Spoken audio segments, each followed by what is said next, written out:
ॐ नमो भगवते वासुदेवाय। अथ दशमोऽध्यायः।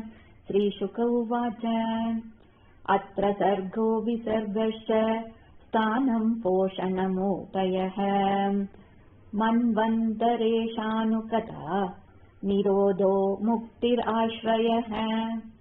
दशमस्य विशुद्ध्यर्थं नवानाम् इह लक्षणम् वर्णयन्ति महात्मानः श्रुतेनार्तेन छान्दसा। बोधमात्रेन्द्रियधियाम् जन्म सर्ग उदाहृतः ब्रह्मणो गुणवैषम्याद् विसर्गः पौरुषस्मृतः। स्थितिर्वैकुण्ठविजयः पोषणं तद् अनुग्रहः। मन्वन्तराणि सद्धर्म ऊतयः कर्म वासनाः। अवतारानुचरितम् हरेश्चास्यानुवर्तिनाम् सदाम् ईशकथा प्रोक्ता नानाख्यान उपबृंहिताः। निरोधो अस्यानुशयनम् आत्मनः सहशक्तिभिः। मुक्तिर्हित्वान्यथा रूपम् स्वरूपेण व्यवस्थितिः।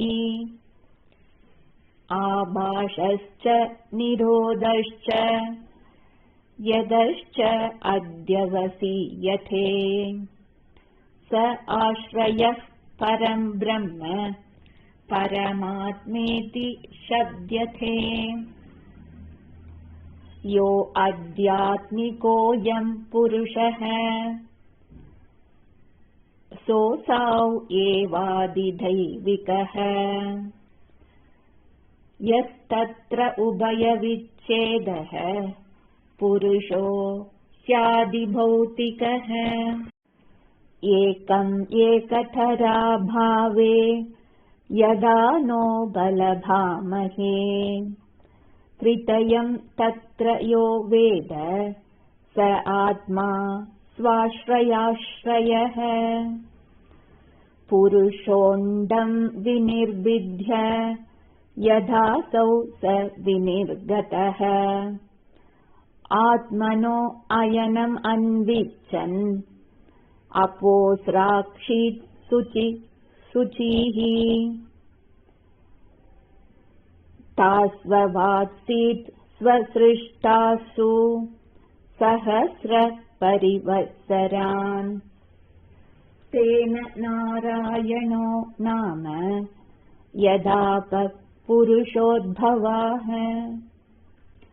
द्रव्यं कर्म च कालश्च स्वभावो जीव एव च। यदनुग्रहत सन्ति न सन्ति यदुपेक्षया। एको नानात्वम् अन्विच्छन् योगतल्पात् समुत्थितः।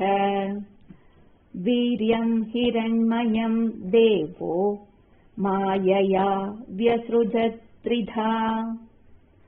अतिदैवम् अदात्यात्मम् अधिभूतम् इति प्रभुः। यतैकम् पौरुषम् वीर्यम् त्रिधा भिद्यत तच्छृणु। अन्तःशरीर आकाशात् पुरुषस्य विचेष्टतः। ओजःसहो बलं जज्ञे ततः प्राणो महानसुः। अनुप्राणन्ति यं प्राणाः प्राणन्तं सर्वजन्तुषु। अपानन्तम् अपानन्ति नरदेवम् इवानुगाः। प्राणेन क्षिपता शुद्रुत् अन्तरा जायते प्रभोः। पिपासतो जक्षतश्च प्राङ्मुखं निरभिद्यथ मुखतः तालुनिर्भिन्नम् जिह्वा तत्रोपजायते ततो नानारसो जज्ञे जिह्वया योऽधिगम्यते विवक्षोर्मुखतो भूम्नो वह्निर्वाग्व्याहृतं तयोः जले वै तस्य सुचिरं निरोधः समजायत नासिके निरभिद्येताम् दोधूयते नभस्वती तत्र वायुर्गन्धवहो घ्राणो नसि जिगृक्षतः यदात्मनि निरालोकम् आत्मानं च दिदृक्षतः निर्भिन्ने हि अक्षिणी तस्य ज्योतिश्चक्षुर्गुणाग्रहः बोध्यमानस्य ऋषिभिर् आत्मनस्तद्दिदृक्षतः कर्णौ च निरभिद्येताम् दिशश्रोत्रं गुणग्रहः वस्तुनो मृदुकाठिन्य लघुगुर्वोष्णसी तथाम् जिगृक्षतस्त्वक्निर्भिन्ना तस्यां रोममहीरुहाः तत्र चान्तर्बहिर्वातः त्वचा लब्धगुणो वृतः हस्तौ रुरुहतुस्तस्य नानाकर्मचिकीर्षया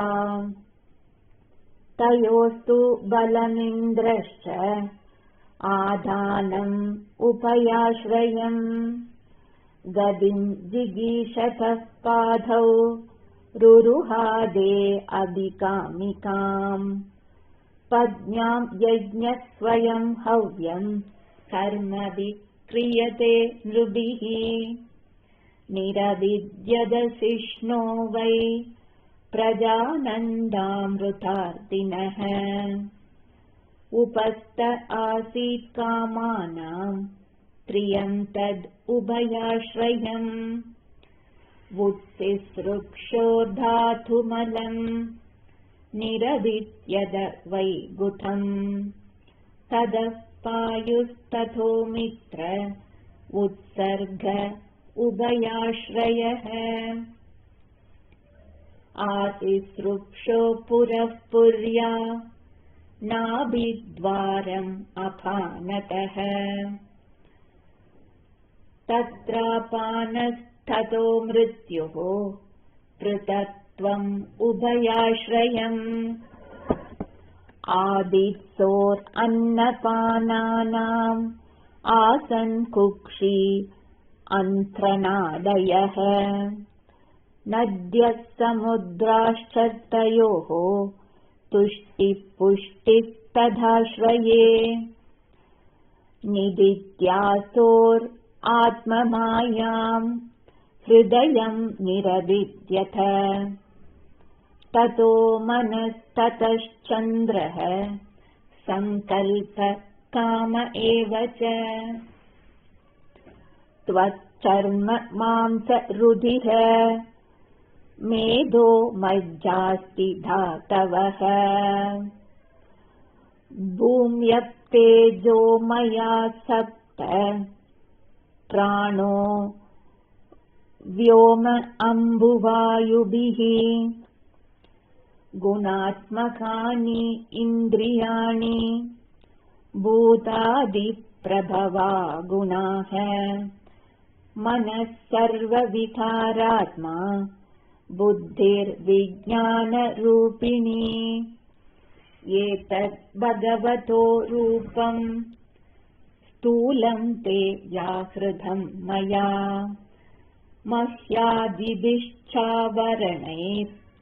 अष्टभिर्बहिरावृतम् अतः परं सूक्ष्मतमम् अव्यक्तं निर्विशेषणम् अनादिमध्यनिधनं नित्यं वाङ्मनसः परम् अमूनि भगवद्रूपे मया ते अनुवर्णिते उभे अभि न गृह्णन्ति माया सृष्टे विपश्चितः स वाच्यवाचकतया भगवान् ब्रह्मरूपदृक् नामरूपक्रियाधत्ते स कर्मा कर्मकः परः प्रजापतीन् मनून् देवान् ऋषीन् पितृगणान् पृथक् सिद्धचारणगन्धर्वान् विद्याद्र असुरगुह्यकान् किन्नरा अप्सरसो नागान् सर्पान् किं पुरुषोरगान् मातृरक्षपिशाचाञ्च प्रेतभूतविनायकान् कूष्माण्डोन्मादवेधालान् यातुधानान् ग्रहानपि कदान् मृगान् पशून् वृक्षान् गिरीन् नृपसरीसृपान् द्विविधाश्चतुर्विधा येन्ये जलस्थलनभौकसः कुशलाकुशलामिश्राः कर्मणां गदयस्त्विमाः सत्त्वं रजस्तम इति तिस्रः सुरनृनारकाः तत्राप्येकैकशो राजन् विद्यन्ते गदयस्त्रिधा यद एकैकतरोऽन्याभ्यां स्वभाव उपहन्यते स एवेदं जगद्धाता भगवान् धर्मरूपदृक् पुष्णाति तापयन् विश्वं तिर्यं नरसुरात्मभिः ततः कालाग्निरुद्रात्मा यत्सृष्टम् इदमात्मनः सन्नियच्छति कालेन गणानीकम् इवानिलः इत्थं भावेन कथितो भगवान् भगवत्तमः नेत्थं भावेन हि परं द्रष्टुम् अर्हन्ति सूरयः नास्य कर्मणि जन्मादौ परस्यानुविधीयते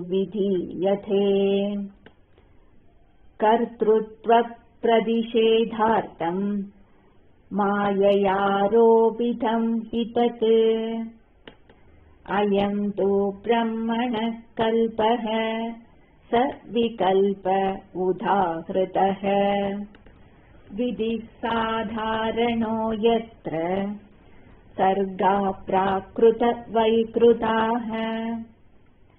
परिमाणं च कालस्य कल्पलक्षणविग्रहम् यथा पुरस्ताद्व्याख्यास्ये पाद्मं कल्पमतो शृणु शौनक उवाच यदाह नो भवान् सूत श्रद्धा भागवतोत्तमः चचार तीर्थानि भुवस्त्यक्त्वा बन्धून् सुदुस्त्यजान् कुत्र कौशारवेस्थस्य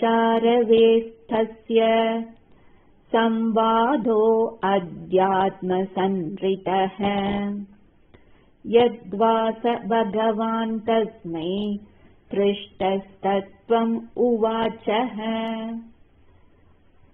ब्रूहिणस्तदिदं सौम्य विदुरस्य विचेष्टितम् बन्धुत्यागनिमित्तं च तथैव आगतवान् पुनः।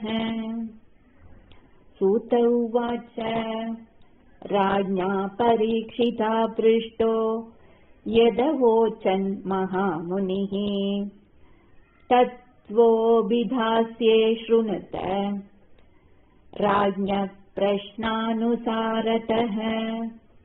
श्रीहरये नमः। श्रीहरये नमः।